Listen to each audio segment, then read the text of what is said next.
মানে একজনের গার্লফ্রেন্ড আরেকজন নিয়ে আসে, এই জন্য ফ্যামিলির লোক সহ চলে আসে না। বন্ধু সহ রংপুর চিকলি পার্কে এসে এত বড় চুরকি দেখে মাথা ঘুরে গেল। যাক আপনারা বুঝতে পেরেছেন কি কারণে আমার মাথা ঘুরে গেল।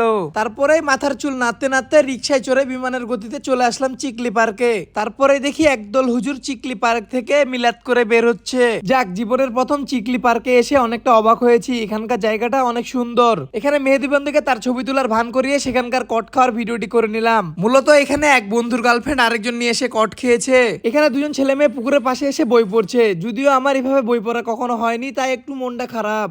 এবার ভাই ঢুকতে পারবেন না, ওই জায়গায় টিকিট কাটা লাগবে, তারপর ঢুকতে পারবেন। এতক্ষণ যা দেখলাম তা ছিল সস্তা টিকিটের দৃশ্য, এবার দেখবো আমরা 30 টাকা টিকিটের দৃশ্য।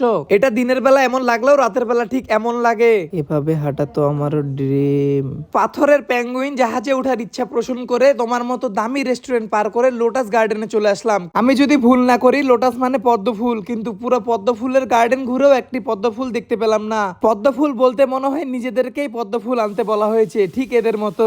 বিশাল ভাই পাবলিক জানে যে পিছনেটা কৃত্রিম ঝর্ণা, তাই আপনাকে বিশ্লেষণ দিতে হবে না। নিচ থেকে রেস্টুরেন্টটা অনেক সুন্দর লাগছিল, তাই উপরে এসে দেখলাম আসলে অসাধারণ। এনাদের ডিস্টার্ব করার কোনো উপায় নাই, তবে এখানে এসে একে ডিস্টার্ব দিয়ে এখানে ভিডিও করার আল দিয়ে ভিডিও করে নিলাম। হঠাৎ করে এই বাইকে দেখে কেন যে এত খুশি লাগছে, একাই তো। তারপরে এখানে দেখি একটা অনেক সুন্দর ছোট বাচ্চাদের জন্য পার্ক করে রাখা হয়েছে। তারপরে আমরা গেলাম একটা ভারসমান রেস্টুরেন্টে এবং রেস্টুরেন্টে গিয়ে বসলাম। বসার পরে অসাধারণ দৃশ্য দেখলাম। জাহাজটি যতবার এই পাশে অতিক্রম করছিল ততবার রেস্টুরেন্ট পুরো একদম কাঁপাকাঁপি শুরু করে দেয়। ঠিক যখন আমি কাপল দেখি আমার মনের অবস্থা ঠিক এরকমই হয়ে যায়। অবশেষে সন্ধ্যা হয়ে যায়, আমাদের বাসার জন্য প্রিপারেশন নিয়ে নিই আমরা। এই এখনো যাইসনি কেন রে? পুরো ভিডিওর মাধ্যমে আমি এতটুকু বুঝাতে চেয়েছি, আপনাদের ছেলে মেয়েকে আপনারা বাইরে পড়ান, তো এতটুকু হইলেও আপনারা খেয়াল রাখবেন।